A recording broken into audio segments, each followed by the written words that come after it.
afternoon, ladies and gentlemen. My name. Okay.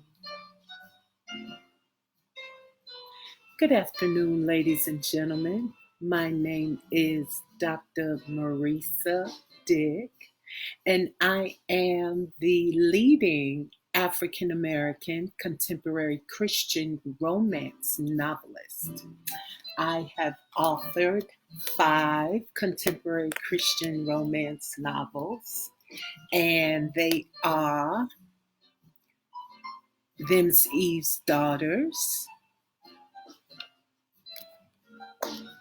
the wonderful book Cousins,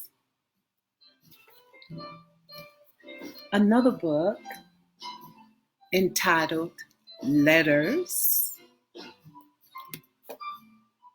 and this is my very first contemporary Christian romance novel, Deja Vu Desires. Wonderful, wonderful book. And the book that I am going to be reading to you today is entitled Angel File. So I'm going to read 3 chapters of Angel File for you, and then I will come back to you in a couple of days and read 3 additional chapters. So just to give you some background about Angel File, Natasha has a desire to rededicate herself to the Lord. God assigns an angel, Abednego, to assist her, while Satan assigns Dathan, a demon from hell, to make sure she remains in a backslidden condition. Along the way, she meets the handsome Reverend Joshua Jones, who has been praying to God for a while. Joshua and Natasha meet for the first time in her hospital room. However, Natasha is involved with Malik, a man who secretly hates God because of the childhood he endured. Malik notices the immediate attention Natasha has toward Joshua. Who will she choose? Joshua, the man of God, or Malik, the man who can provide her with financial wealth and stable security? That's the beginning of Angel File. So now let's go in and get a little tasty taste. So my sister writes the beginnings, the preface of my books, and she has wonderful, wonderful poems. So I figure as many poems as she has is how many books I'll have, and then some. So she wrote, before I ever wrote Angel File, this poem. Thou shalt not, shall to. Why should I listen to you? 'Cause I'm here and he's way up there. That should show you he don't care. Heck, you see me every day. I turn the rope while you play. I can give you what you need. I can be the one who plants the seed. Call my name. There is no shame. Through me, my children, we will share in fame. He makes you wait. Oh, so very, very long. He claims that wait will make you strong. Holding, holding, Christians always holding on. Ain't you tired of singing that same old song? I swear I can give you what you need, but you have to do this one small deed. Tell him you love me, dear, and that you want me oh so near. Tell him with all your might that you're tired of waiting for that one simple plot. Let him know that his time is up. Let him know that you are passing his cup. Now that's all you have to do. And make sure you plead these words through and through. I have your back. I'll be stronger than a tree. But you must break loose those chains and become totally free. Tell him, I say, or do you want me to walk away? I said in the beginning, Satan, thou shalt not.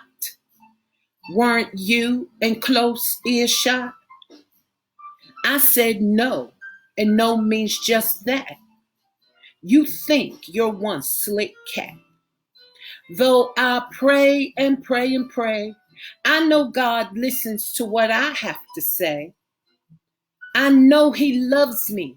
This is true. Hold on 1 minute, Satan. This is God's cue. Now you listen, and listen well.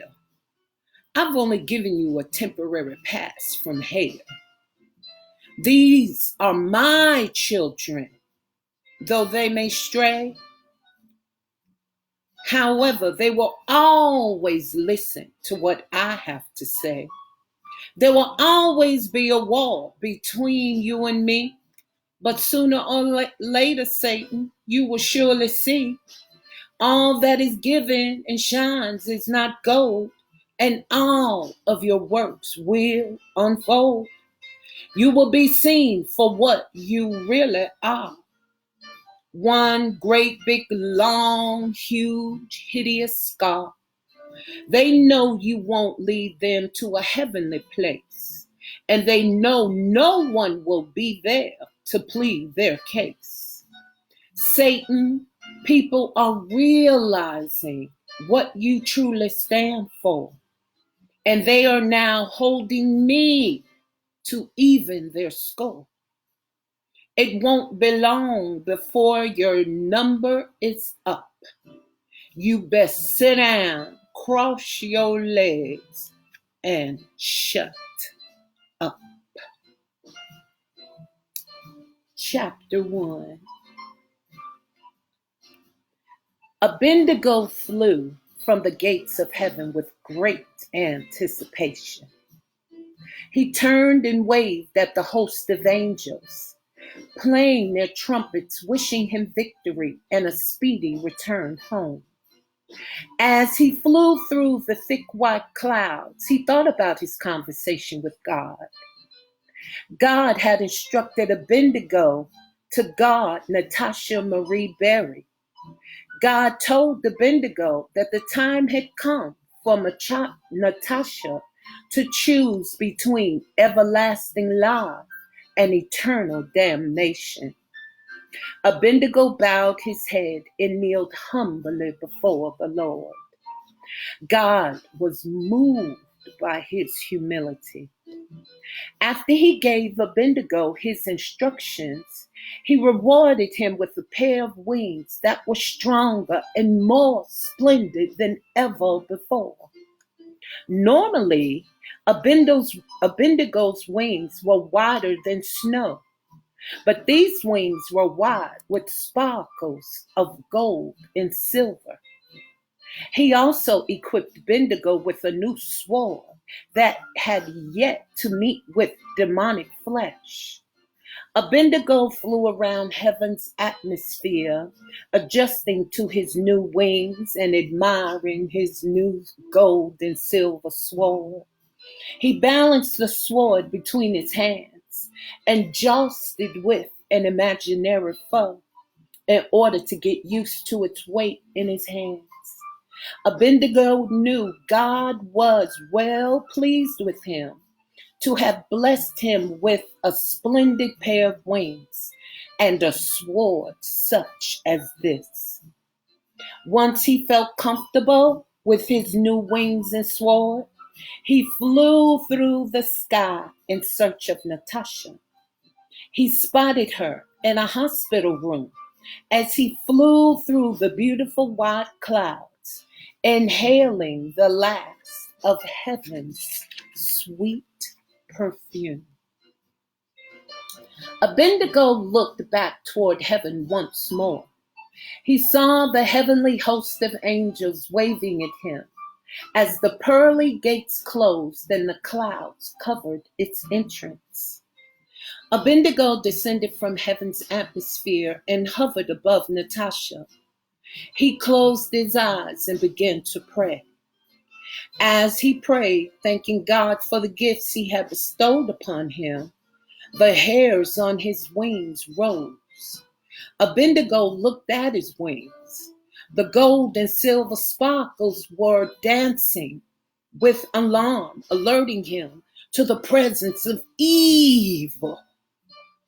This was certainly a new and welcoming feeling to him.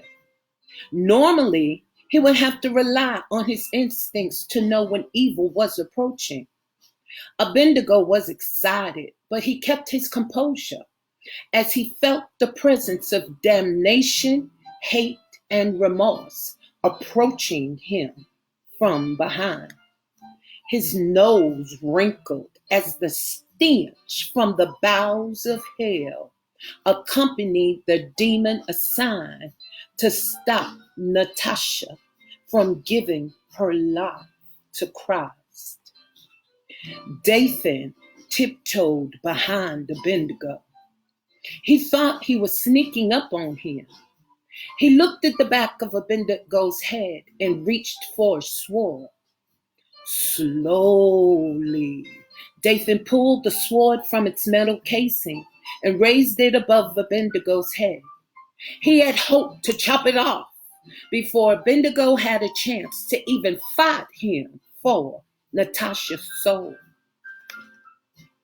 Don't even think about it, Dathan, Abednego said with a calm voice.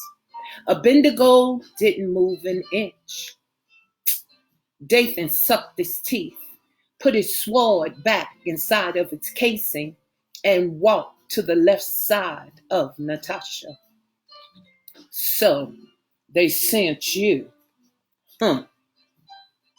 Dathan said with a hint of disgust. What? You didn't know? Abednego said, finally opening his eyes. Abednego looked at Dathan. He could see that Dathan had matured from the young, inexperienced demon who had tried to kill him 2 millennia ago to an experienced warrior. His eyes no longer held the look of confusion and fear. Instead, they was a seriousness in his eyes, which told him that Dathan had come to battle with a well thought out plan. The impish grin he used to wear had been replaced with a strong, grimacing jaw. He had grown in height and weight. It was obvious to him that Dathan had been in training because his physique was strong and his muscles were well defined. He could also tell that Dathan had grown in rank by the thick black and gold bracelets on his wrists. But what told Abednego that Dathan had truly been victorious in the battle of winning souls for Satan was the matching black and gold medallion hanging from his muscular neck. Only Satan's prize warriors were given medallions to wear. Yes, the demon standing before him was no longer young and inexperienced, but one of Satan's prized demon warriors. Yeah, I knew, Dathan lied. Yeah, right. I see your master has left you unprepared again. Chapter 2. Abednego and Dathan listened as Natasha spoke to her mother, Virginia, from her hospital room. Natasha cried as she told her mother how she had escaped the grasp of death. She couldn't believe she was still alive. Her mother offered to come from Eden to take care of her, but Natasha assured her that the doctors were merely keeping her for an overnight observation. Though her mother pleaded, Natasha finally convinced her that she really was all right. She promised her mother that she would speak with her and also allow her to speak with her physicians before she was released in the morning. Reluctantly, Virginia conceded, but only after Natasha promised that she would come home for a visit as soon as she was able to travel. Natasha agreed, told her mother that she loved her, and hung up the telephone. Gently, Natasha got out of bed and walked slowly to the bathroom. With the help of the silver bar, she eased herself onto the toilet seat and relieved her bladder. She looked at the bruises on her honey-toned skin and shook her head. She couldn't believe she was actually alive. She rolled slowly from the toilet and reached for the sink for support. She wondered if she were too quick in telling her mother not to come. She didn't know how long she was going to be feeling so stiff and sore. Natasha washed her hands and splashed her face with water. As she looked in the mirror while drying her face, she heard the sounds of the car crash reverberating in her ear. Natasha closed her eyes and shook her head. The sounds disappeared. She looked at her reflection closely in the mirror. She fingered her short, thick black hair, looked at her roots, and thought of all times how she really needed a perm. She leaned closer to the mirror and looked at the redness of her medium almond-shaped eyes. She looked at her high cheekbones and noticed a small scratch right on her right cheek. Tenderly, she touched it with her index finger, but it didn't hurt. As she continued to study her face in the mirror, Natasha licked her small, full brown lips and thought how grateful she was that her lips hadn't been busted in the crash. She ran her tongue across her even wide teeth as she remembered her face hitting the steering wheel with full force. She was grateful that her teeth had not been chipped or broken in any type of way. She thought about the airbag and realized that it probably played a big part in saving her life. Natasha held her head back, ran her hand underneath her chin, and caressed her long, slender neck. She turned her head slowly from side to side to inspect it for bruises or scratches one last time. There were none present. Other than soreness and the few bruises on her arms and legs, no one would be able to tell that she had been in a car accident.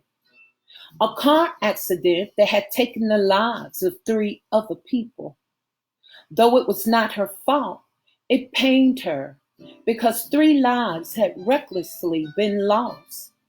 But what truly brought her to grief was the information that one of the officers had given her, that a 6-year-old boy had lost his life in the accident too. Natasha lowered her head as she felt the tears starting to escape from her eyes. She wondered if she could have done something to avoid the collision. No matter how many times she replayed the scene in her mind, it seemed unavoidable. If she were paranoid, she would swear that the driver was intentionally trying to kill her. She remembered seeing the woman passenger grabbing at the steering wheel, trying to turn the car out of her path. But the driver pushed her away and drove his car directly in front of Natasha's. Natasha inhaled deeply and told herself that it didn't really happen that way, that she had imagined the whole thing. Besides, everything happened so fast. Her thoughts were gratefully interrupted when she heard a knock on the door. It was the evening nurse coming to check on her. Natasha told the nurse that she would be right out as she hung up her face cloth. The nurse asked if she needed any help. Reluctantly, she told her yes, because she wasn't sure she would make it back to her bed safely. When the door opened, Natasha looked into the warm brown eyes of a nurse smiling as she introduced herself as Abigail. She offered her assistance because she could see that Natasha was in pain. Tenderly, Abigail wrapped her arm around Natasha's waist, guided her slowly out of the bathroom and back to the bed. Abigail tucked her in and asked if she could do anything else for her. Natasha told her that she was really hurting and wondered if she could give her something for the pain. Abigail had already placed her pain pill and a cup of water beside her on the bed. She lifted Natasha's head gently and put the pill in her mouth. As she held her head, it seemed to Natasha that the warmth from her hand was seeping into the back of her head, relieving the pain. She could actually feel the warmth of her touch cascading over her body. Natasha thought she was imagining this too. Abigail held the small flowered Dixie cup of water to Natasha's lips and told her to drink slowly. As she drank, Natasha looked at Abigail's flawless beige complexion. It reminded her of a freshly baked cookie. Her skin looked new and radiant, with a glow she couldn't quite describe. She had never seen eyes so warm and full of love, and a smile that seemed to be happy and sad all at the same time. Natasha thanked her as Abigail laid her head gently back down on the pillow. Natasha felt full inside and began to cry. Abigail took a facial tissue and dabbed at her eyes as she told her how fortunate she was to have survived.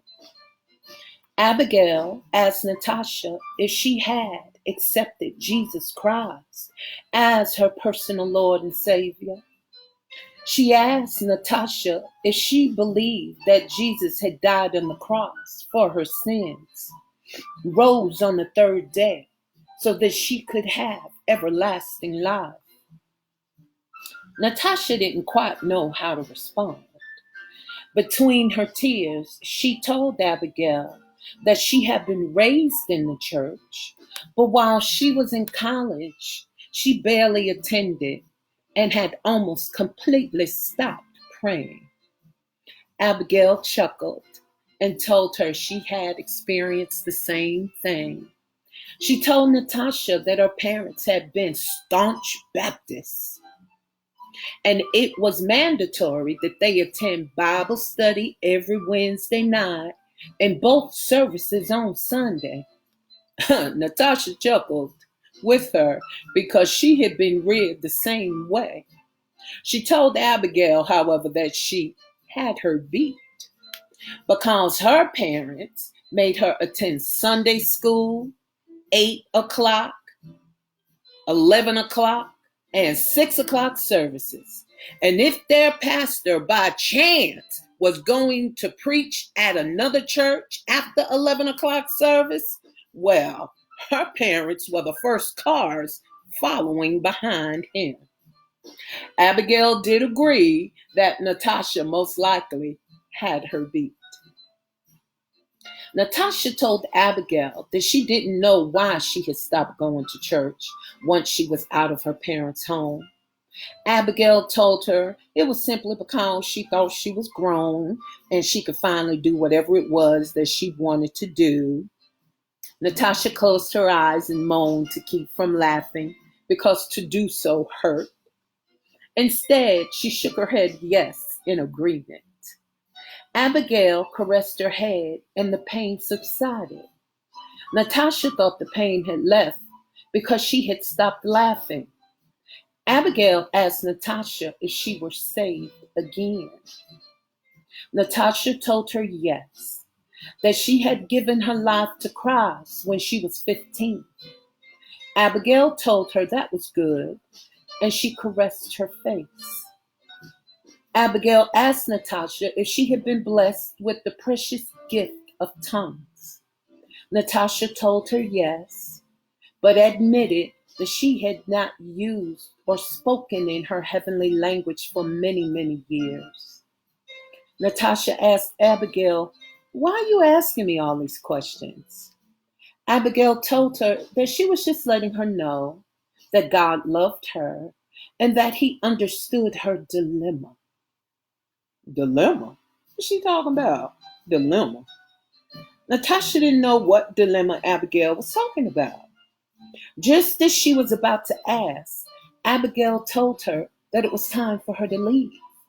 She told her that she had other patients to check on. She also told Natasha to take care and remember to always call on the Lord whenever she needed him, that he was only a prayer away. Abigail caressed Natasha's face, kissed her on the cheek, and said goodbye. Natasha watched her walk toward the door, open it, and stand in the threshold. Her eyes widened as she saw Abigail's body glowing. She reached out for her. Abigail just smiled. The last thing she remembered hearing Abigail say was for her to use her gift of tongues. Then the hospital door closed. Natasha closed her eyes tightly and opened them again. Surely she was imagining what had just happened. Suddenly, the pain that had left her body moments ago began to resurface. She could feel it inching its way back inside of her body. Natasha told herself that the pill just hadn't started working in yet. She closed her eyes again and forced herself to fall asleep. Natasha's sleep was restless. She tossed and turned for hours. The crash replayed itself in her mind over and over again. She kept seeing the driver of the car. It seemed to her that his eyes were red as fire. She saw the look on his face and realized that it was tight and grimacing. She could hear the woman screaming, asking the driver what was he doing, that he was going to get them killed. She could hear the child screaming too. Suddenly, Natasha felt as if a weight had laid upon her, and she was unable to move. The more she tried to move, the heavier the weight laid upon her.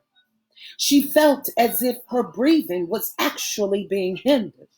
She tried to scream, but nothing would escape her lips. Natasha wasn't sure if she was dreaming or not. Her mind was aware, but it was as if her body was still dreaming, as if her body was in a dream running, but going nowhere.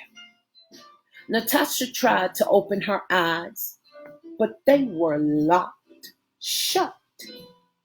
Surely this is not happening to me. Natasha couldn't breathe. She felt as if she were being suffocated to death. Suddenly, she heard herself screaming, "Jesus!" And just as suddenly as the weight appeared, it left. Natasha gulped in huge breaths of air and struggled to get out of bed. She began screaming uncontrollably as she felt hands pinning her down. Finally, she was able to open her eyes and saw nurses and her physician, Dr. Noah,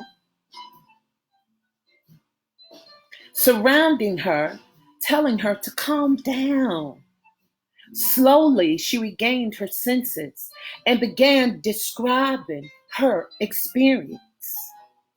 She watched the nurses' reactions as they looked from one another and then back to Dr. Noah. Natasha assured them that she wasn't making anything up.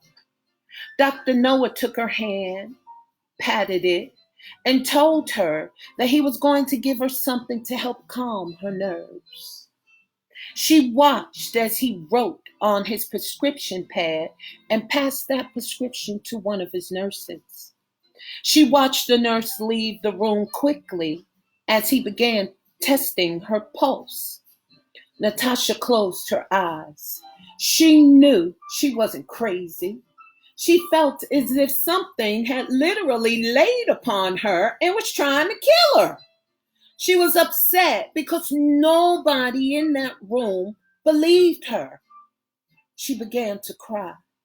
She knew the experience really had happened. Dr. Noah told her to calm down so he could check her pulse and blood pressure. Briefly, he stopped. He realized her nerves were too shot out for him to get an accurate picture. The nurse returned to the room carrying a cup and gave it to Dr. Noah. Natasha didn't want it. She was afraid to go to sleep at this point. But Dr. Noah gently assured her it would calm her nerves and promised her that she would have a wonderful, wonderful sleep. Reluctantly, she took the liquid medication. She was so tired. She felt as if the fight had drained her of every ounce of strength she had. Almost immediately, she could feel the effects of the medication. Her eyes began to feel heavy. She could feel her body going limp. She opened her eyes wide and tried to ask, "What is this you gave me?" She had never taken anything that worked so quickly. Dr. Noah, still holding her hand, patted it and assured her, "Just rest, my dear. All is well." He told her not to fight the medication, instead to go with it. He assured her that she would have peaceful dreams and morning would be here before she knew it. Natasha watched with heavy eyes as Dr. Noah and his team of nurses left her room. She closed her eyes. Natasha opened them again because she felt a warmth gradually surrounding her. Natasha blinked repeatedly and saw figures appearing before her eyes, one by one. Each figure looked more determined than the next as they stood around her bed with folded arms. Natasha watched as they extended their glistening wide wings until they touched one another, forming a wall of protection around her. Natasha could not believe what she was seeing. She reached out and tried to touch one of them, but she was too weak. Finally, she gave in and closed her eyes. She knew she was safe from whatever it was that had attacked her moments ago. As she drifted securely to sleep, she heard Abigail's voice telling her to use her gifts of tongues. Natasha could feel her lips moving ever so slowly, trying to recall her heavenly language as she drifted deeper and deeper into sleep. A gift to her that seemed so far, far away. Chapter 3. Miss Barry, Miss Barry, yoo-hoo! Miss Barry, it's time to wake up, Nurse Jones said, shaking her gently. Natasha stirred. Miss Barry. Slowly, she opened her eyes. Well, good afternoon, baby. My name is Mrs. Jones, Miss Barry. Natasha closed her eyes. Wake up, Miss Barry. We have to get you up and moving, or you're going to be one sore young lady. You've already slept way longer than you should have, she said, opening the curtains. Natasha looked at the short, dark-skinned, heavy-set woman. She wished she had half of the strength Mrs. Jones looked like she had. What time is it? She said, trying to sit up. Oh, it's about 2:30 in the afternoon. I hear you had an exciting evening, Mrs. Jones said, assisting her. Yeah, I did. Where's Miss Abigail? Has she left already? I beg your pardon. Abigail, the nurse who took care of me last night. Mrs. Jones looked at Natasha oddly. My goodness, child, you certainly did have a night, didn't you? We don't have anybody on staff named Abigail. What? Natasha looked at her with surprise. What do you mean? Excuse me?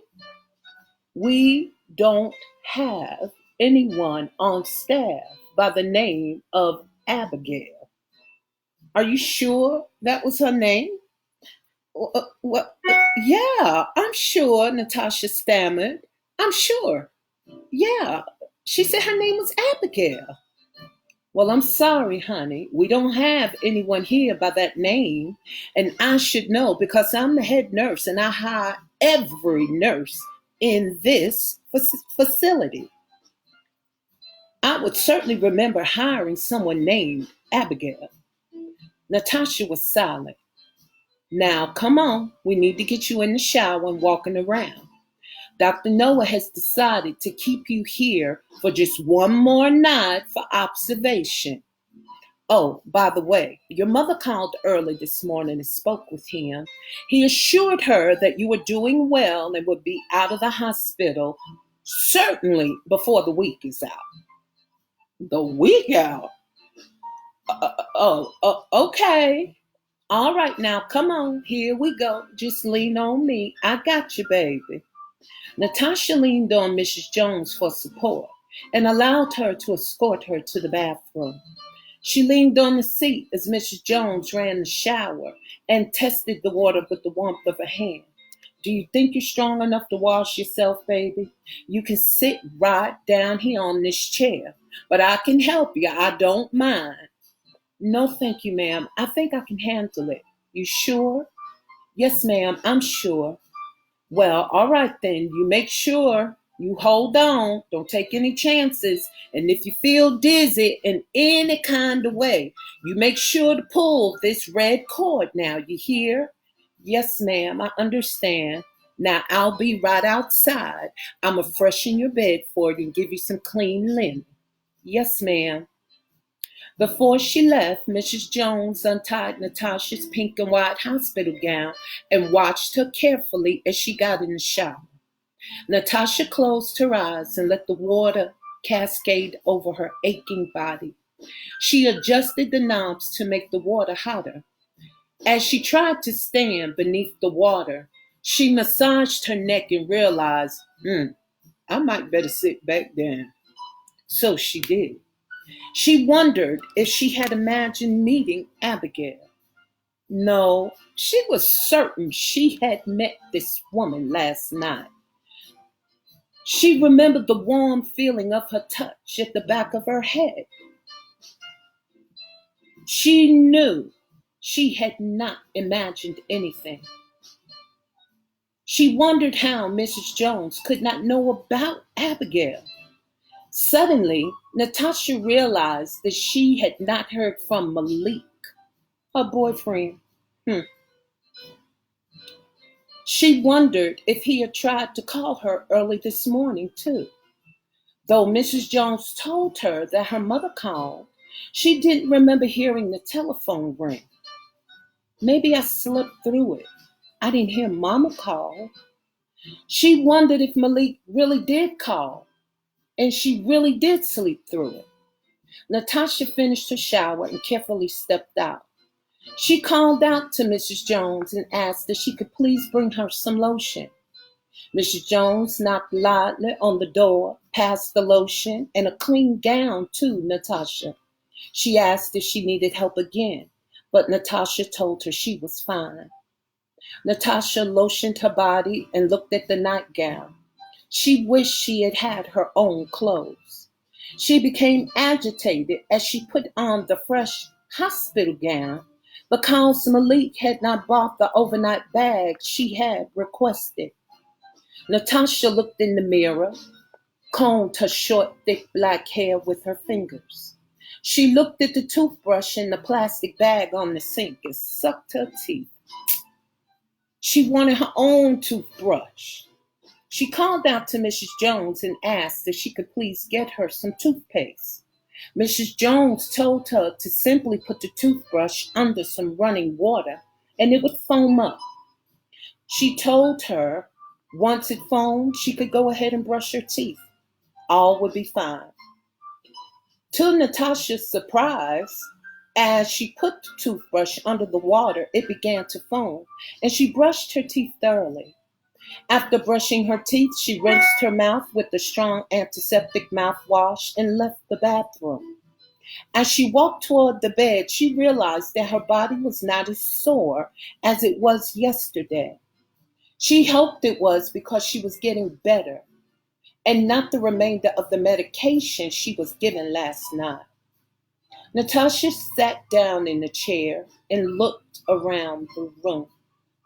She noticed that Mrs. Jones had put clean linen on her bed. She noticed how the corner of the sheets were tucked military style. Natasha appreciated the fact that Mrs. Jones had given her an additional pillow.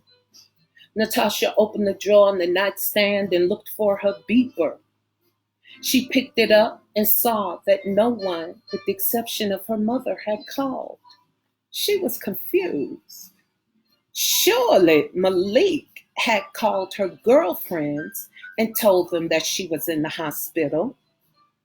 Just as Natasha was about to pick up the telephone to call him, Mrs. Jones entered the room carrying a tray of food with a broad smile. Well, Miss Berry, you're in luck. I have a wonderful lunch for you, she said, placing the tray on her lap. Natasha looked at the food. She wasn't hungry. Oh, no, you don't, young lady. You're going to eat every bite on this plate. You have some strong medicine in your body, and it needs to work on something more than your stomach and the lining therein. Now, come on, eat up. Well, what's the matter, baby? Are you all right? Mrs. Jones asked, noticing the solemn look on her face. Yes, ma'am, I'm all right. Mrs. Jones, did anyone beside my mom call today? No, ma'am, just your mother.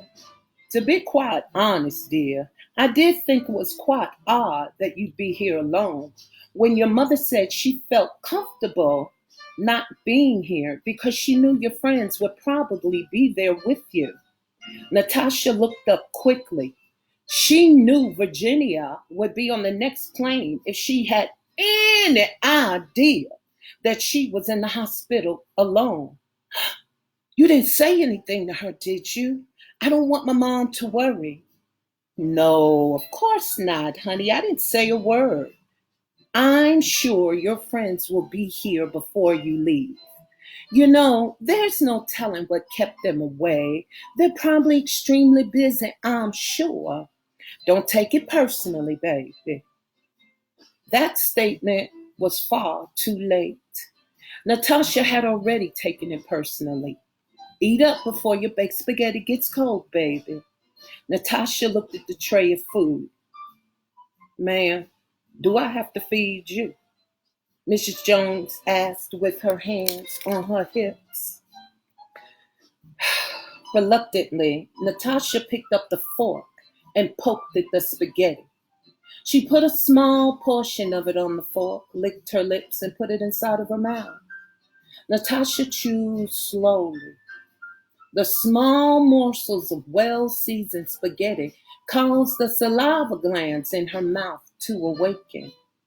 She took a healthier portion and savored the flavor. She tasted the fresh, crisp garden salad and cherry tomatoes, mixed lightly with the basil oil and vinegar dressing. Natasha took the garlic bread and broke off a piece. She dipped it in the spaghetti sauce and ate it. Is this hospital food? No, ma'am, Miss Jones said, chuckling. That's from my very own kitchen. I just wanted to make sure you ate something proper. Besides, I always bring a little something extra to work. Now, after you finish eating, we're going to go for a walk around the hospital so you can stretch those muscles. Then around 5 o'clock, the massage therapist is going to come upstairs to get you and give you a wonderful massage. And I promise you, after your massage, you are going to feel 100% better. Well, that sounds good, Natasha said, wiping her mouth. My goodness, this is good. Thank you, dear. I'll be back in about 20 minutes. Go ahead and take your time and enjoy your food, Mrs. Jones said as she put the television remote control at arm's reach for her. Thank you, Mrs. Jones, Natasha said, giving her a warm smile. You're welcome, dear. Natasha took the remote control and turned on the television and ate her lunch as she watched the news. She was almost finished eating when the telephone rang. She turned the television down and answered the phone. Hello? Hey, Tasha. Hey, Tasha. Natasha became irritated at the sound of Malik's voice. Why didn't you bring me my clothes? Well, hello, Malik. How are you? I'm fine, thank you, baby. Would be nice to hear first, Tasha. Natasha didn't pay his comment any attention. The more Malik talked, the more agitated she became. Why should I be concerned about how you're feeling, Malik, when I'm the one in the hospital? Are you kidding me? I'm the one in the hospital. I almost lost my life, not you. Look, I didn't know you were going to be in the hospital that long. I thought the doctor said you were going to be in there overnight. I was going to come get you in the morning. Malik, I've been here almost 2 days. You haven't come to visit me. You haven't called. You haven't sent me any flowers. I can't believe you left me here all alone, even for a second. Look, Tasha, I ain't called here to argue with you. I called to see how you were doing. Malik, you didn't have to call me at all. Do you understand me? I'm not arguing with you either. I just don't understand how you're supposed to be my man when you never, ever do anything to help me or support me. I just don't understand that. Girl, what are you talking about? I take care of you, Natasha. You don't want for nothing. Uh, Financially, yes, you do. But I'm not talking about your money, Malik. Everything you do centers around money. You think if you buy me something, then that outweighs everything else. And it doesn't. Natasha, Malik, Malik.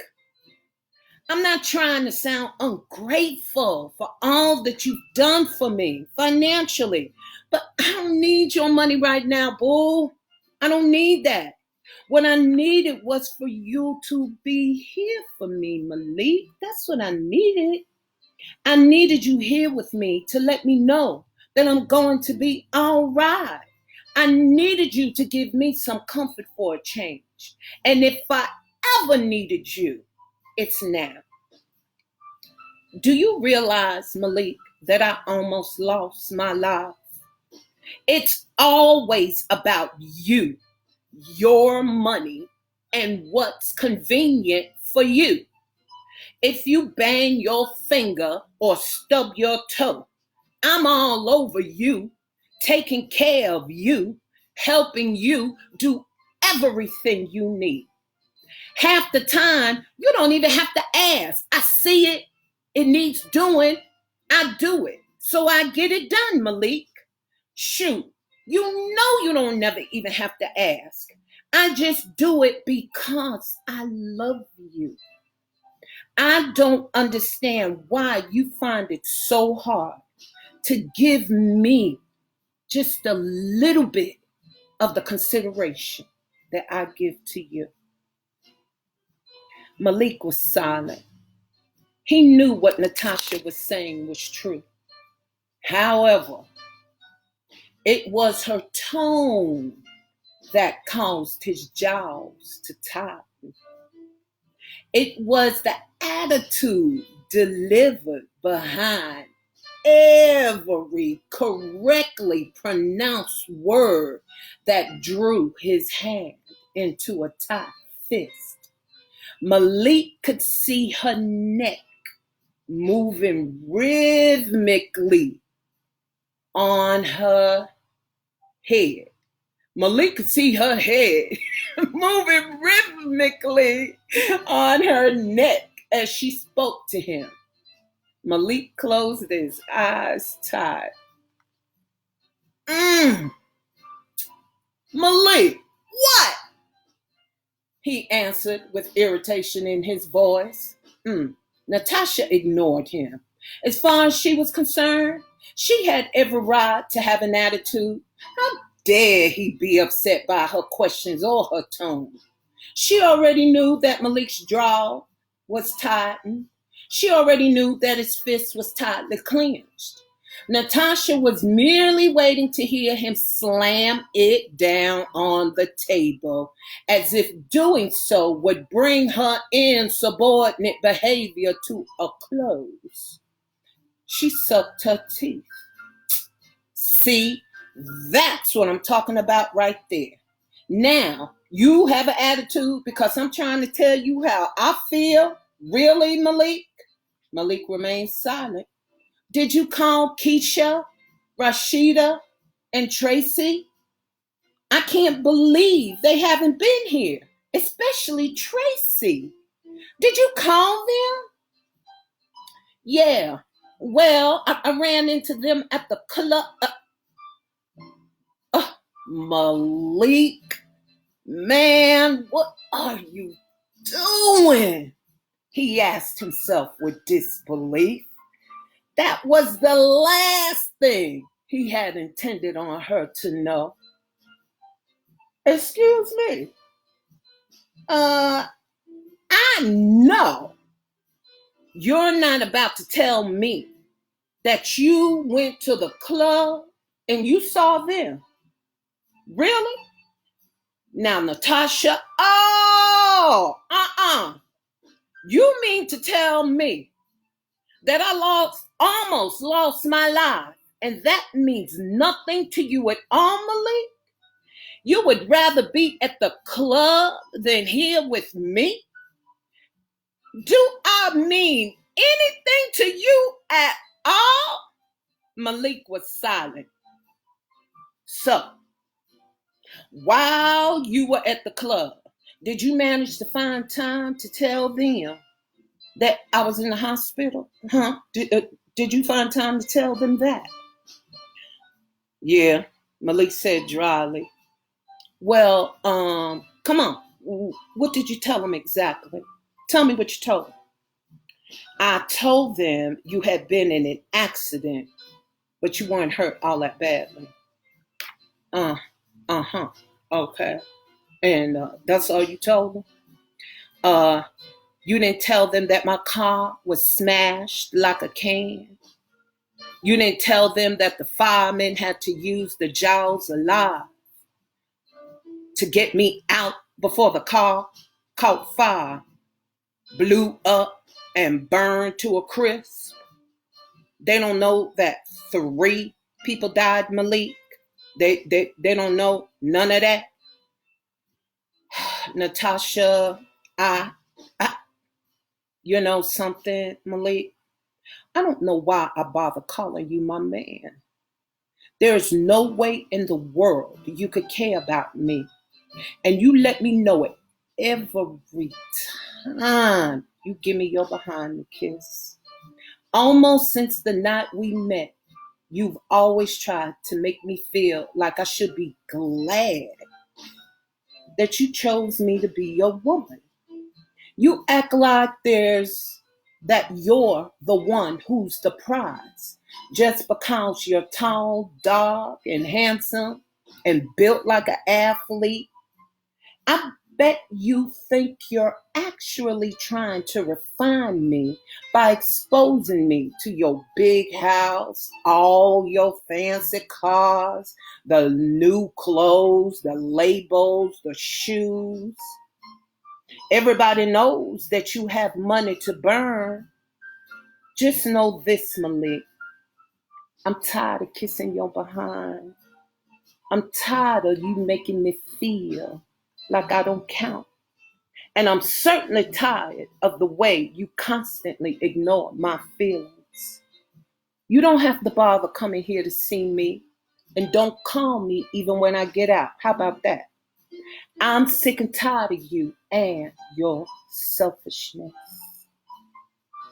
Natasha slammed down the telephone just as Malik was about to try and defend his actions. She didn't want to hear. She couldn't believe he would be partying when she was lying in the hospital, as far as she was concerned, truly fighting for her life. Natasha inhaled deeply and exhaled slowly, trying to calm her nerves. She rose from the chair and placed the tray at the foot of her bed. She had lost her appetite. Natasha walked back towards the telephone and began to dial Tracy's phone number, but she decided against it. She was hurt that Tracy knew she was in the hospital and didn't come to see her. No matter how small the accident was, she felt at least Tracy, of all of her friends, would have been there to be with her. After all, she thought they were closest. She felt that Tracy probably didn't come because Rashida had probably convinced her otherwise. The only thing she disliked about Tracy was the fact that she allowed Rashida to dictate every move. Natasha remembered her mother always telling her that she shouldn't expect people to be as kind to her as she was to them. Each and every time, her mother's words rang true, more often than she cared to admit. Natasha, Keisha, Rashida, and Tracy had met as sophomores in college. Natasha always felt a little out of place because Keisha, Rashida, and Tracy had grown up together in the city of Judges. They had attended elementary, middle, and high school together. She always felt Rashida, in particular, would pick opportunities to hurt her with discussions of their long term relationship by talking about their former school years. Quite naturally, Natasha was unable to ever add anything to those discussions. Instead, she would sit and listen to Keisha reminisce about homecoming queen, beating out the lighter skinned and petite young women with her tall, full figure, complemented with a smooth and creamy milk chocolate complexion. Natasha could see why the coveted title had indeed been bestowed upon her.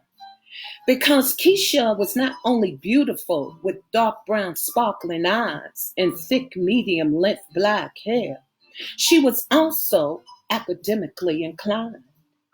Natasha would frown, Natasha would frown slightly as Rashida bragged about how many times she was voted most popular and most likely to be the one to succeed.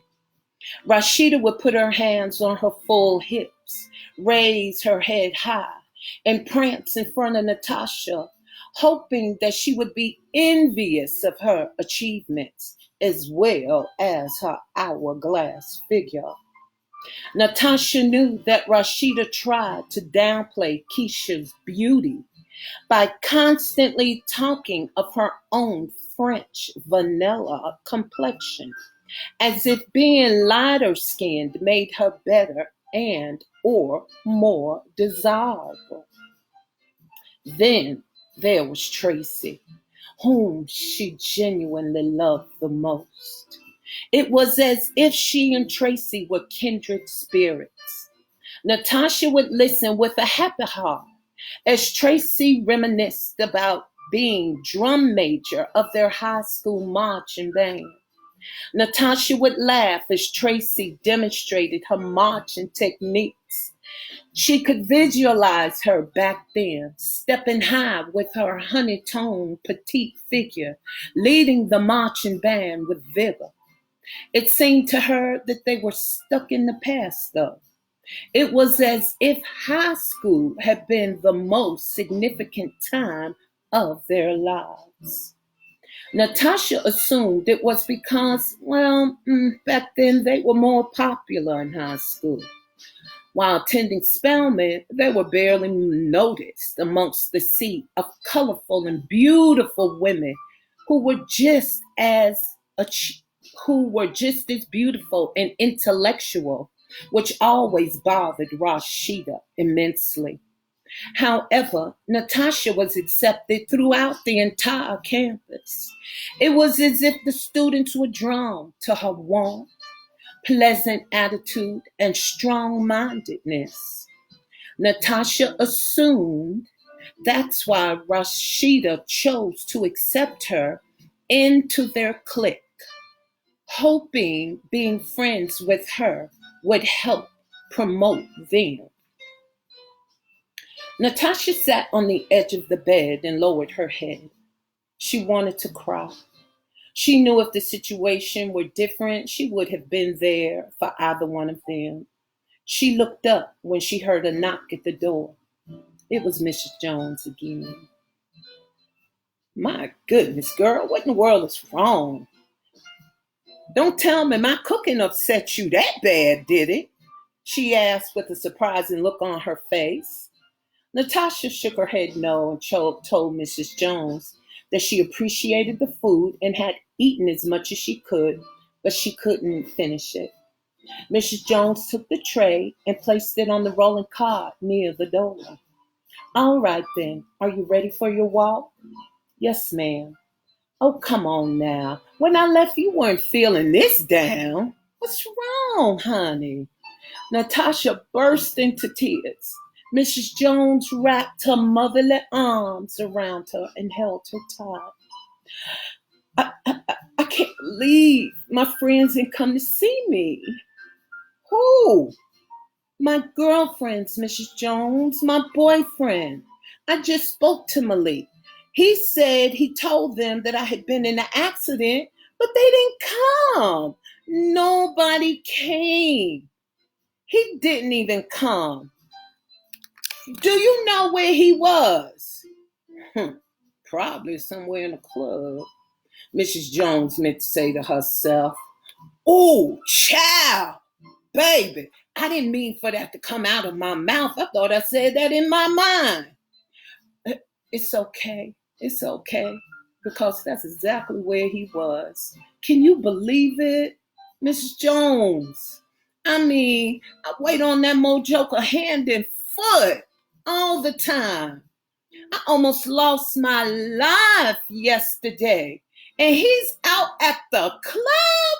I mean, what in the world? Do you know he saw my girls there and told them about the accident? I can't believe they still haven't come. Ain't nobody called. Ain't nobody nothing. I'm just here by myself. Now, honey, don't upset yourself. It's all right. Your muscles gonna get tight and your body gonna start cramping. Just breathe. It's gonna be all right. And I know that's easier said than done, but you have to concentrate on you right now. You know, when it comes right down to it, you really find out when things happen, who your true friends really are. But it's okay. You got God. He's here. Do you realize that you could have died in all of that? But you didn't. You should still be thankful because he was there then. He's right here now. You're right. You're right. I know. I know better. My mom would be telling me the same thing. Good. So now this is what we're going to do. The plan is we're going to walk you around the hospital for a couple of times, and then you're going to come back and take a nice nap, and then you're going to go and have your massage. You know, okay, I'm ready. Natasha rose from the bed and followed Mrs. Jones out into the hallway. She wrapped her arms securely around her, and together they slowly walked around the hospital. Natasha looked into the room she passed and saw some patients asleep, while others were laughing and playing cards with their guests, and others were watching TV. When she rounded the corner of the corridor, Natasha froze in her steps. She heard Malik's voice asking someone at the nurse's station for her room. What's wrong? Mrs. Jones asked. That's my boyfriend.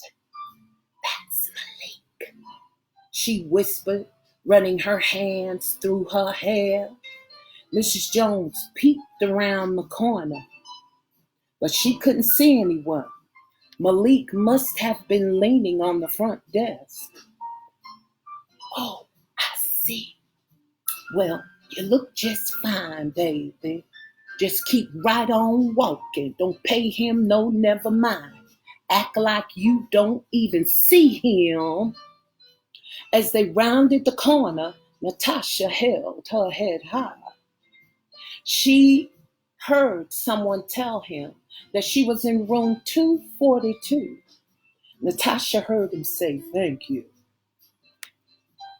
"Oh, Tasha," he said with surprise. Natasha looked up.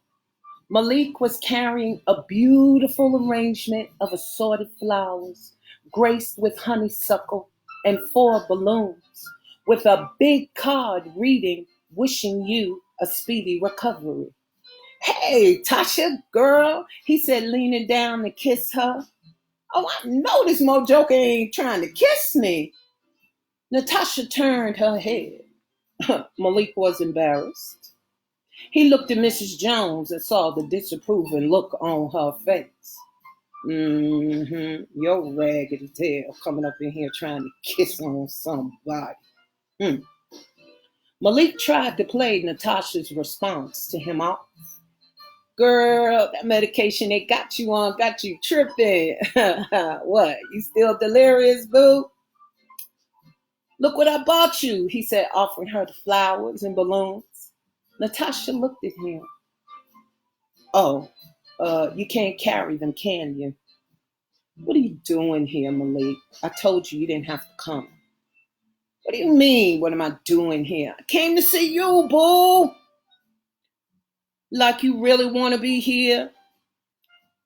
Miss Berry, would you like to go back to your room?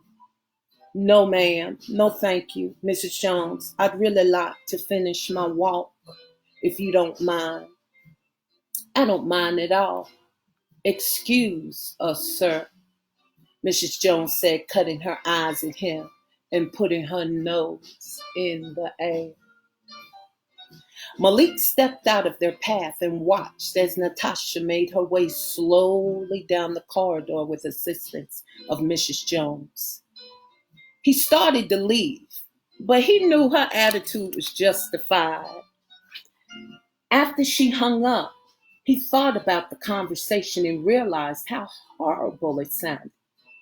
Malik looked at the flowers and asked the nurse which way was the direction to her room.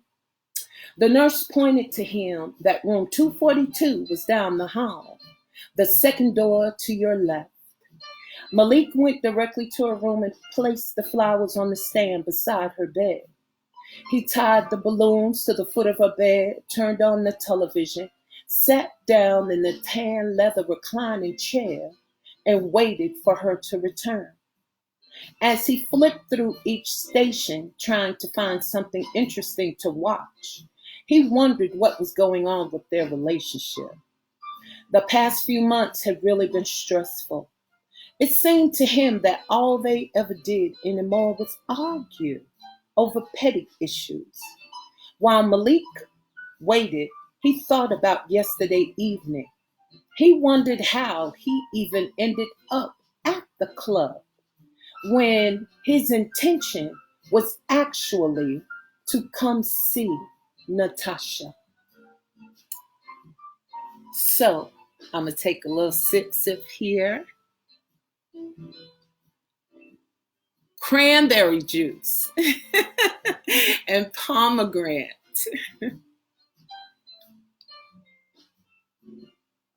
So, how many of you have friends like Rashida, Keisha, and Tracy? On the men's side, how many of you have friends that could be named Tom, Peter, and Paul? How many of you have friends like that that are not as forthcoming or appreciate you the way you appreciate them? We should all think about that and know the people who are around us. People show you who they are better than they can tell you.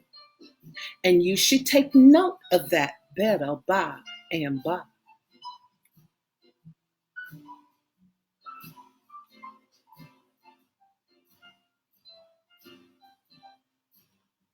Chapter 4. Malik remembered leaving his house, getting inside of his black Volvo, pulling out of the driveway. Instead of turning right, which was the direction to the hospital, he turned left and found himself sitting outside of the club. What in the world?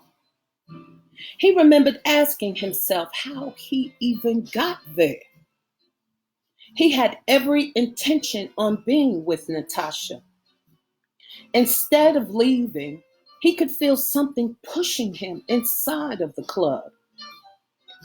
Willingly, he gave into the familiar environment. He remembered going inside and seeing her friends. Initially, he was going to avoid them, but Rashida spotted him before he could go in the opposite direction. Malik walked over and told them about Natasha's accident. It was Keisha and Tracy who were most concerned. When he told them that she was all right, he saw them exhale deeply. Rashida, she didn't seem to be bothered at all. Malik made his way to his usual spot near the chess table and talked with some friends for a while. He danced a couple of times and went to the bar afterward and ordered a beer. As he sat watching the crowd, his mind continued reflecting on Natasha. Several times he started to leave, but each time he was detained by a friend wanting to dance, talk, or play another game of chess. Before he knew it, the club was closing and he was headed for his car. As he turned the ignition, he wondered why he stayed when he tried so many times to leave. It wasn't as if he was even having a good time. On the contrary, he was forcing himself to be cordial with people he saw regularly. The entire time, his mind was on Natasha, his woman. Malik pulled out of the parking lot and headed home. He felt drained, as if he had been struggling physically with something. He knew Natasha would have never left his side. Malik made up his mind to shower, change his clothes, and go see her immediately. No sooner than he pulled into his driveway did some of his friends pull in behind his car. He got out, looked at them, and greeted them, and said, "Now, I ain't seen these mo jokers in a minute. Where they come from?" Before Malik knew it, he was drinking another beer. He didn't know why he was even doing that because he didn't even want it.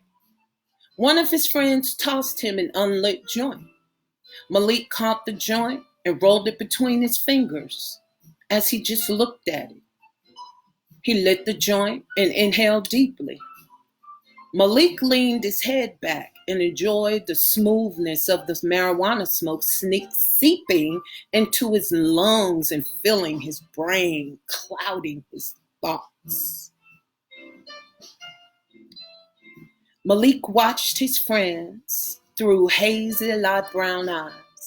Some were in the kitchen playing bid whist, talking smack, while a few had gone downstairs to the basement to play pool. The few remaining were chilling upstairs with him, listening to rhythm and blues. Malik looked at the joint, burning slowly between his fingers. He remembered only a few months ago when Natasha would wake up, immediately light a joint before she even got out of bed. Now, she wasn't interested in getting high anymore. She wasn't interested in going to the club either. Malik remembered the time when he and Natasha would close the club down, go in search of a house party, or invite people back over to his house to pick up where they left off at the club. Once, she even suggested going to church. Things were definitely changing in their relationship. Malik shook his head and felt her response was inappropriate. Go to church? The suggestion infuriated him. Malik reached for his beer, turned it up, and swallowed hard. He looked at the empty bottle as he set it down on the brass coaster. That was another thing Natasha stopped doing. She stopped doing everything, even drinking. Usually, she kept a bottle of white wine in the refrigerator and a 6-pack of beer for him. But lately, when she went shopping, she didn't bother to get any alcohol at all. But the thing that bothered him the most was walking into her apartment last month and finding her asleep on the bed with the Bible laying beside her. What's going on? Lately, he noticed that she had even started blessing her food. Malik had never seen her do this before. When he questioned her about it, she told him she didn't even realize she was doing it. Yes, Natasha was changing. What bothered him further was that he was afraid. He knew why, even though he knew she really didn't. Malik told his friends that he was tired and was going to bed. He asked them to lock up as normal. Before he knew it, he was fast asleep in his king-size bed. When he awoke, he rolled over and looked at the clock on his nightstand. It was 2:30 in the afternoon. His mind drifted immediately to Natasha. He picked up the telephone and called her apartment, but she wasn't there. He couldn't believe she wasn't home by now. He remembered feeling his heart racing as he jumped out of bed and searched for the telephone number at the hospital. He found it stuck to the refrigerator and called the hospital immediately. As Malik turned the channels, he stopped at the news when he heard Natasha's name mentioned. He turned up the volume and leaned forward. He watched with disbelief as a reporter held the microphone to a witness's mouth while he described the incident. Malik was horrified. He watched intently as the parents of the deceased woman and child cradled pictures of their daughter and grandson in their arms. Malik shook his head with disbelief as the camera panned to Natasha's car. It resembled a squashed, burnt can, while the other car was turned upside down. What in the world? They could have easily been planning Natasha's funeral. Malik's thoughts were interrupted by the ringing telephone. It was Natasha's mother, Virginia. Hello? Malik? Malik felt his body temperature rise. Malik? Hello, Miss Berry. How are you doing? I'm fine, thank you. Whew, I'm so glad you're there taking care of my baby. Now I can rest a little bit knowing she's not alone. I declare I've been feeling her in my heart, Malik. Is she there? Is she asleep? No, ma'am. The nurse has her out in the hallway, walking her around, stretching her. You know what they do. Oh, yeah. Well, that's good to hear. I called this morning and the doctor said she had a bad night. I know she must be sore. Is she badly bruised? Malik didn't know what to say because he didn't really know. But he didn't want Virginia to know that he didn't know. Not too bad, Mrs. Berry. She's walking a little slow though. Yeah, she walking slow. But don't worry, she gonna be all right. I got her. I got tea. All right, Virginia says, sighing heavily. I don't normally. I feel like she needs me. I should have followed my first instinct and gotten on that plane and come to take care of my baby myself instead of letting her convince me not to come. Are you sure you taking good care of my child?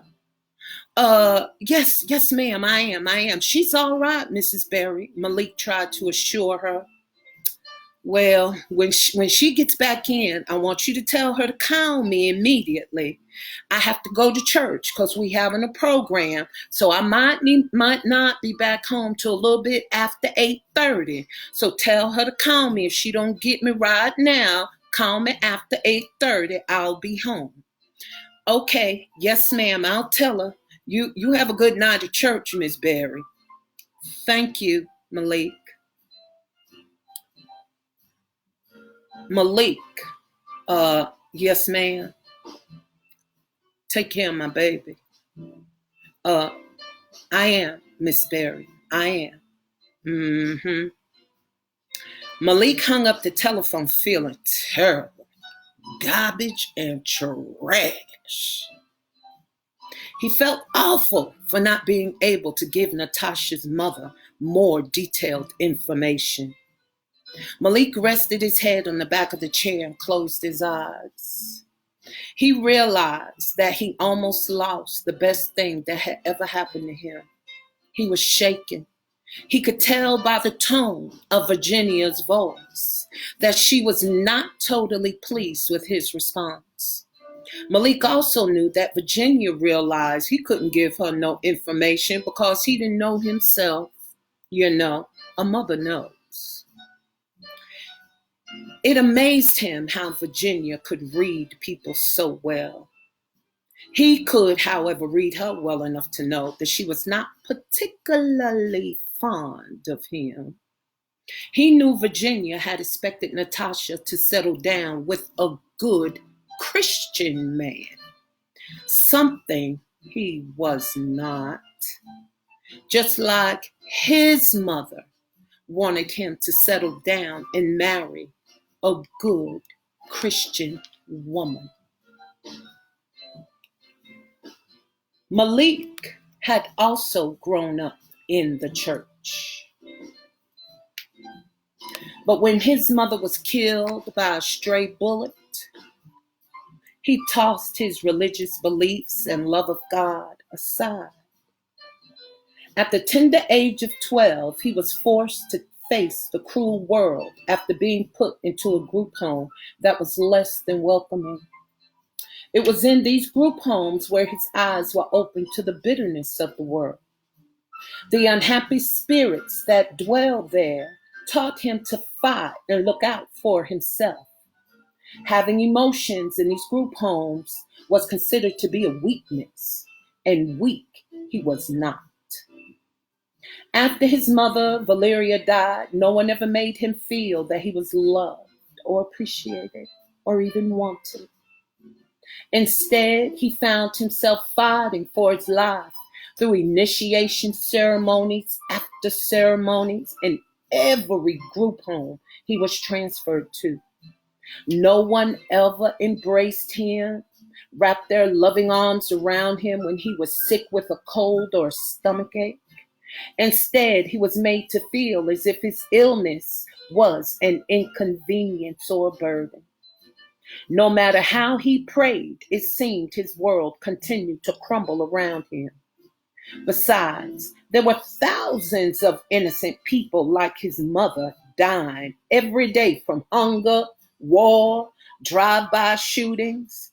In his mind, how could a God exist with so much turmoil going on in the world? Malik remembered growing up and hearing the gossip in the church about their pastor fathering a child outside of wedlock with a young girl old enough to be his daughter. He remembered the commotion when one of the deacons had stolen money from the church building fund.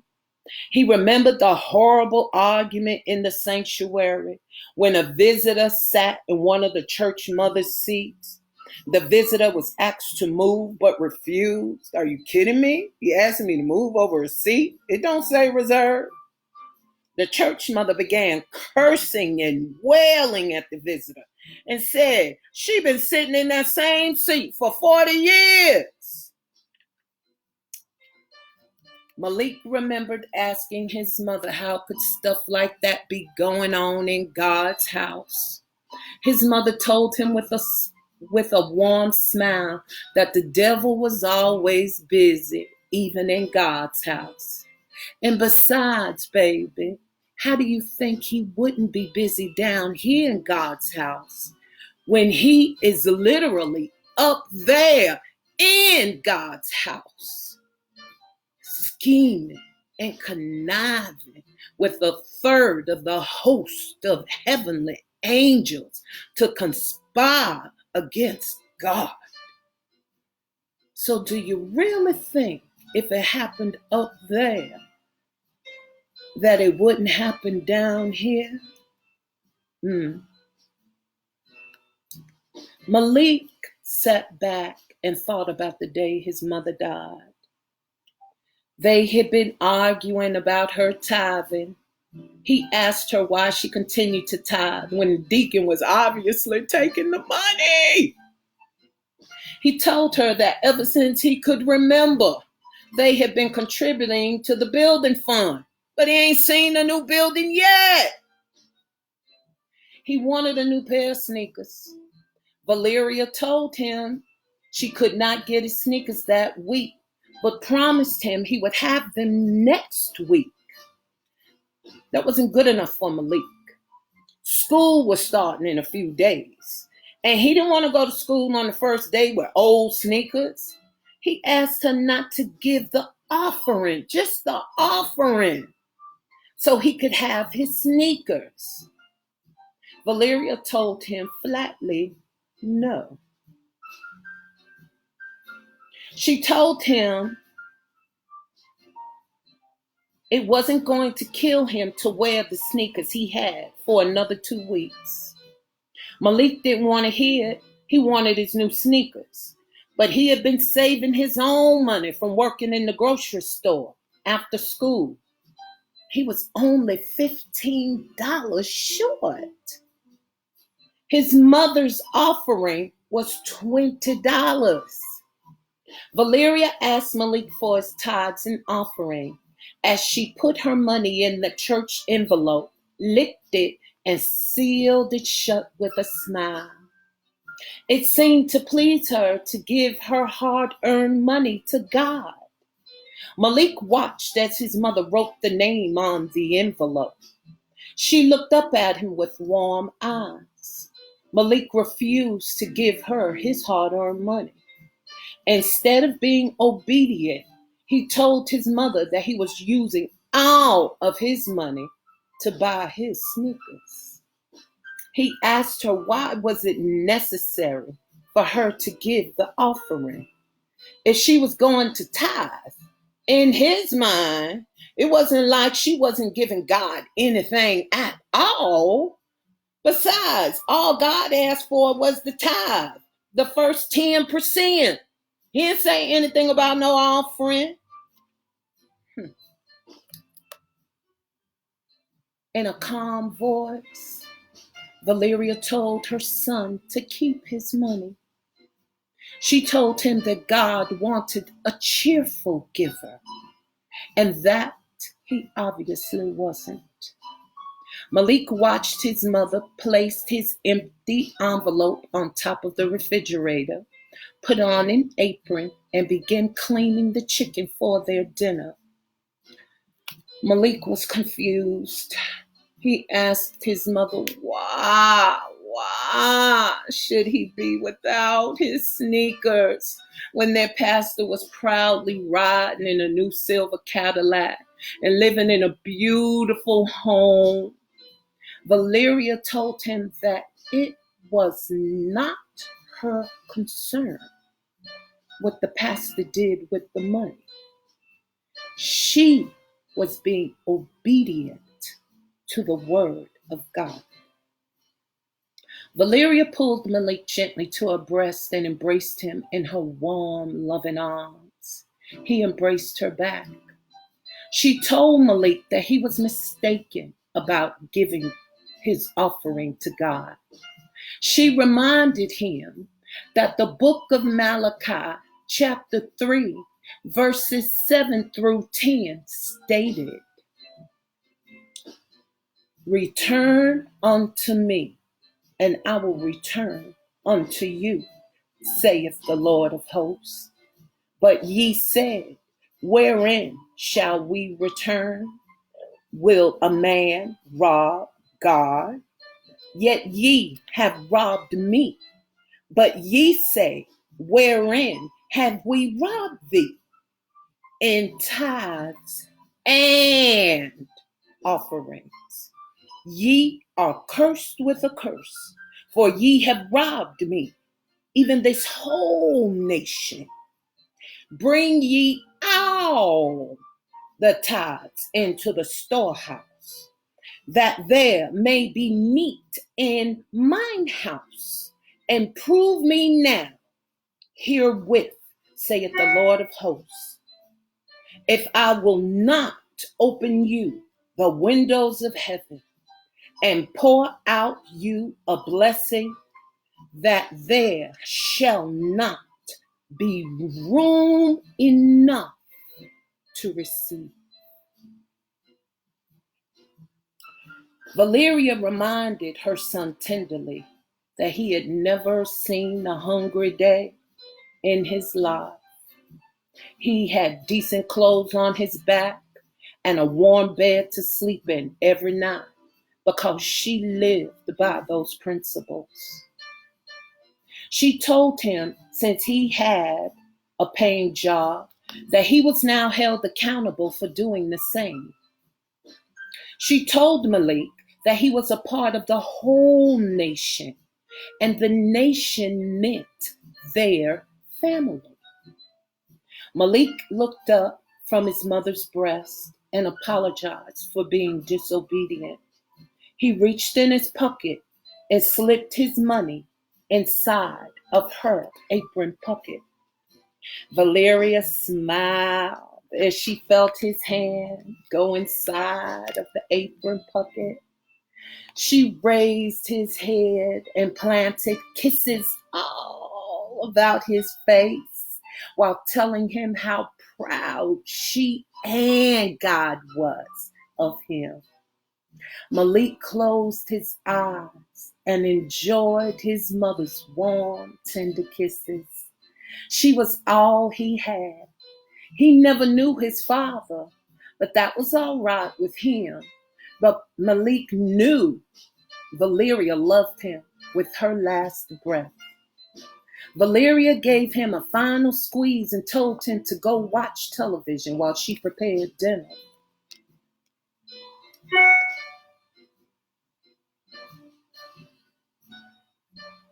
Instead, Malik told her he was going outside for a while. Valeria walked to the door and watched her son. She called out to him and Malik turned around. Valeria blew him a kiss and told him she loved him with all of her heart. Malik smiled, caught her kiss, and placed it to his chest. He could see her eyes sparkling with love for him through the screen door. Malik's friends came walking down the street, bouncing a basketball, and asked him to play. He waved goodbye to his mother and walked toward the basketball court. He turned around before crossing the street and looked at her, smiling at him. That was the last time he saw her alive. That was the last time he heard his mother call his name. That was the last time anyone looked at him with undying love. As Malik played ball, the young girls on the sideline pretending to be cheerleaders rooted for him. Everyone in the community knew he was destined to be a great basketball player. Though he was a sophomore in junior high school, he played varsity ball. Malik could dunk a basketball with little effort. He would perform dazzling tricks in the air before the ball swished inside of the net, sending the crowds wild. He knew that as long as he kept his grades up and continued playing basketball, his college education was guaranteed. Malik remembered a teammate passing him the ball. The score was tied, 38-38. It was up to him to win. Malik ran up the court, sweating and dribbling the ball between his legs. As he ran skillfully, dodging the defensive guard, it seemed to everyone that he was floating on air as he leaped high, holding the ball in the palm of his hand. Malik slam dunked the basketball and held on to the rim, swinging in the air, laughing. Suddenly, he felt a piercing pain go through his heart. He let go and fell to the ground, grabbing his chest. His friends thought he was playing, just acting, because he was also known to be a prankster. But he wasn't playing, not this time. Malik felt as if something had pierced through his heart. He thought he was having a heart attack. Everyone on the court gathered around him. Malik opened his eyes and saw his mother hovering above him, smiling. She was surrounded by a soft, fluorescent light. Malik reached out for her, but she disappeared before him. He jumped to his feet and raced home with his friends following swiftly behind him. They didn't know what was wrong. He ran into the empty house calling for Valeria. Mama! Mama! But there wasn't no response. He was panic-stricken. One of his friends picked up a note from the kitchen table and gave it to him. And Malik read it. Son, I've gone to the store to get a few things. I will be back shortly. I love you, Malik. Mama. He cupped the note tightly in his hand and ran to the neighborhood store. The closer Malik came to the store, the louder the siren screamed.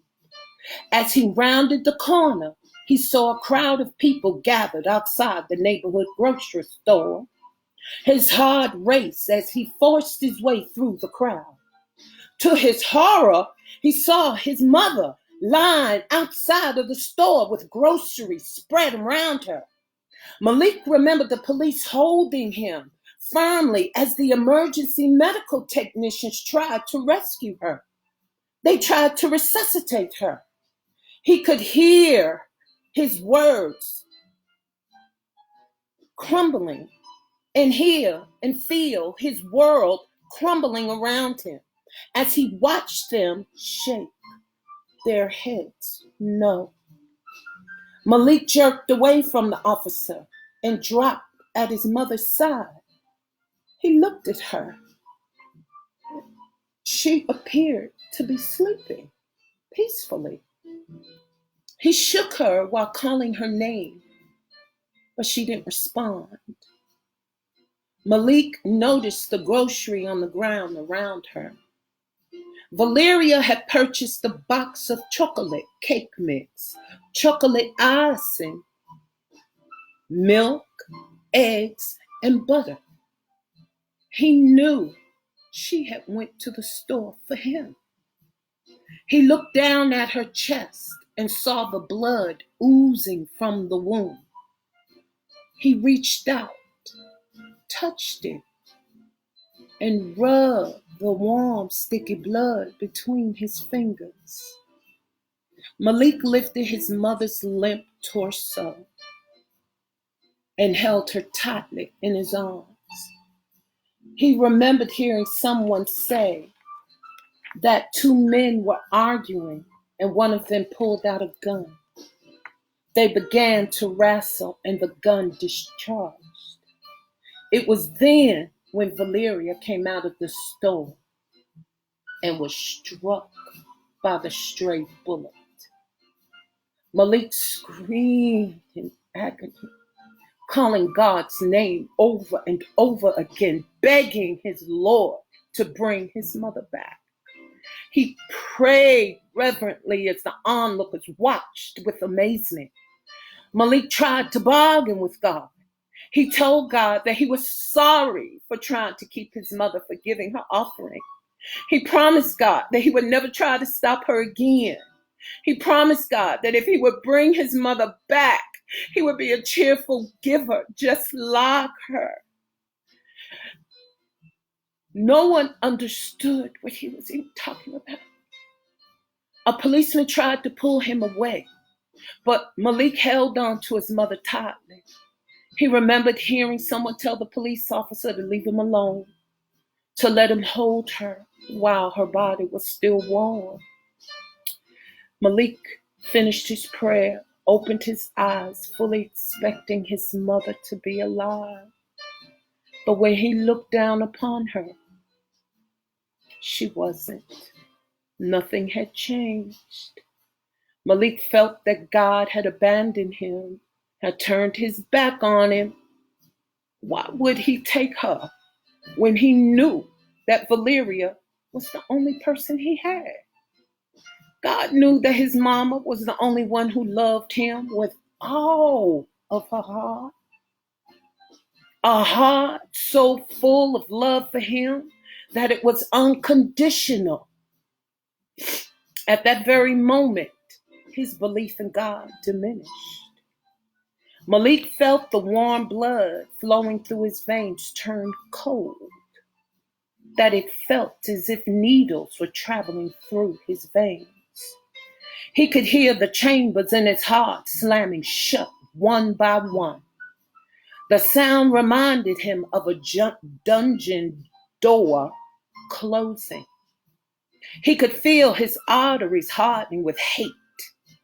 He looked down at his mother and thought how peaceful she looked. Malik kissed her cheek and knew he would never be able to caress her face again. He used to tease his mother by telling her that her complexion reminded him of a ripe golden peach. Afterward, he would lean over and gently bite her cheek. He smiled weakly, remembering how she would be so tickled every time he did that. Malik hugged her tightly before he laid her gently on the ground. He rose and stepped back as the ambulance attendant covered her body and placed her gently on the gurney.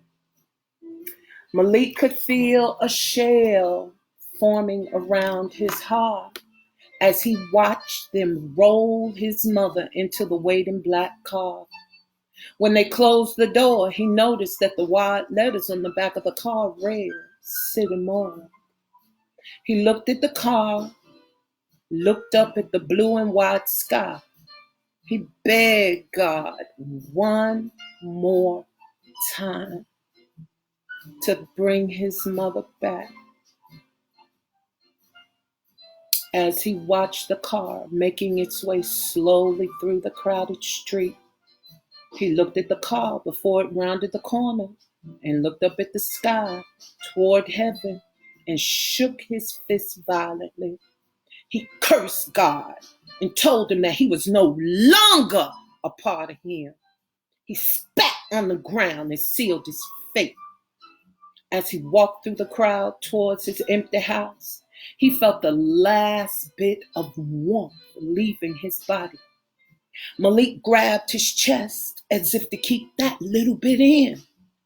He looked toward the sky and saw himself looking back at him with the saddest eyes. He reached out for the figure, but his essence disappeared right before him. He cursed God yet again and rebuked him with all of his mind. That very night, the state snatched Malik from his home. They only allowed him to take a few of his clothes and a picture of his mother. He took one final look around the house as he was escorted to the gray and black state police car by a social worker. As Malik walked to the car, he remembered seeing his friends with their heads hung low, hurting deeply for him. He heard one of his friends begging his parents to take him in. Mama, please don't let him take him. Please, Mama. Daddy, don't, Daddy. I'll do extra chores, Daddy. Please, don't let him go. He's my best friend. Mama, Daddy, do something. Malik held his head low as he walked slowly toward the waiting car. Surely someone from the church was going to take him in. Somebody. especially with all that his mother had done and sacrificed for each and every one of them. Surely some church member would take him in. He started to run, but where would he go? Meekly, he slid inside and clutched the dark blue vinyl suitcase close to his heart. As the car drove away, Malik felt he was dying inside. The social worker never spoke a word to him. Malik closed his eyes, then listened to the tides meeting the pavement. To him, the rotating sound represented the end of his life. Before he knew it, he was in front of a group home. It looked to him that everyone was outside waiting to see the new arrival. He was escorted inside and introduced to the group home director, who gave him explicit instructions on what was expected of him in regards to his behavior.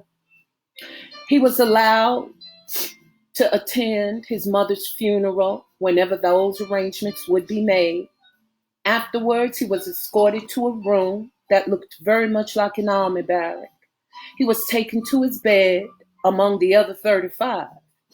He was told to place his belongings in the gray foot locker at the end of the bed. Malik stood back and watched the director record his belongings on a sheet of paper. His anger grew as the director held the picture of his mother. He looked at Malik, then looked back at the picture. Malik figured he was trying to see if they even resembled. The director dropped the wooden frame in the foot locker, cracking the glass, and walked away. As Malik drifted to sleep that night, he felt a warmth slowly covering him.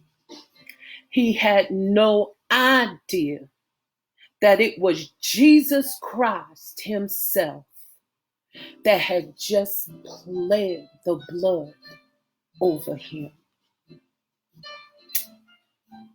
Whew! Malik opened his eyes and exhaled deeply. He wiped at the tears trickling down his cheeks. It had been a long time since he had thought about his mother or his childhood. It all hurt too much.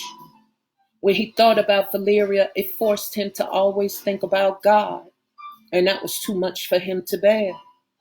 Instead of turning toward a God he thought abandoned him, he turned to drugs in the street. It wasn't long before he reveled in his lascivious nature. This was certainly much easier than being a Christian. Besides, being a Christian had too many restrictions. Too much. To him, Christians had a harder way of life. They always seemed to be struggling and calling on God for one thing or another thing. His way of life was smooth, easy, and seamless, pain-free. Malik didn't have a care in the world. He had survived this long without God. He had gotten to where he was on his own volition. When Malik turned 15, he was adopted by an older gentleman by the name of Abednego Stallings, a retired policeman. It was Abednego who had calmed Malik and brought him out of the streets. It was Abednego who worked with him and schooled him so he could receive his GED. No one in the group or foster homes ever were concerned whether he attended school or not. Before Malik knew it, he had received his GED and was attending college. All the while, Abednego was at his side, guiding him toward a successful future. His happiness was short-lived when he came home one day, though. and noticed that Abednego wasn't sitting on the porch. His heart pulled. He felt his heart racing as he entered the house. He called out, "Yo, Pops! Pops, I'm home!" But there was no response. He went to Abednego's room and saw him lying peaceably on his bed. Malik entered the room and looked down upon him. He had that same peaceful look on his face that his mama had. See, God done took something from me again. Fortunately, Abednego had planned for Malik's future. He had willed his life savings to him, as well as the house he lived in now. Upon his graduation from North Carolina Agricultural and Technical State University, with a degree in broadcast production and a minor in business, Malik discovered that Abednego had provided a trust for him too. The day after his graduation, Malik immediately began looking for employment. Within 3 weeks, he had secured a job as assistant general manager at a major radio station. After being employed by the radio station for 2 years, Abednego's attorney, Jabril, knocked on the door one evening and told him about the trust fund. "Trust fund?" Malik asked in question. He couldn't believe what Jabril was telling him.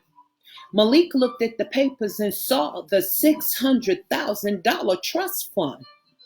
It was Abednego's stock portfolio. Malik asked Jabril, why didn't he know about the trust fund before now? Jabril told him that Abednego had set stipulations in his will. The only way he would receive this money was if he completed his college education and had secured gainful employment. Malik shook his head with disbelief as he signed his name to the papers. Jabril told him the money would be electronically deposited in his bank account by 10 o'clock the next day. Malik asked him if there were any other surprises he needed to know about. Jabril chuckled as he put the papers in his black leather briefcase, grinned at him, and walked out of his office door. Malik sat down on the sofa and reread those papers. He inspected the stock portfolio. Everything had his name on it. Malik knew then that if he was not frivolous with this money, he could live off the interest alone in comfort for the rest of his life. Well, ladies and gentlemen, that is the end of chapter 4. I will be coming to you on Saturday, reading chapters 5 through 9. If you'd like to follow along with me, you are more than welcome to support a sister by going to www.nubianromance.com and ordering your own handheld copy. And I also have ebooks available. So I'd like to thank you all so very much for being a part of my first reading. This is the first time I have ever done anything like this before, and I feel good about it. I really hope you enjoyed it. You're more than welcome to leave comments, feedbacks, and I'll send out a little something to let you know on Saturday what time I'm going to read chapters 5 through 9. Thank you so much. Again, I hope you enjoyed yourself. Peace.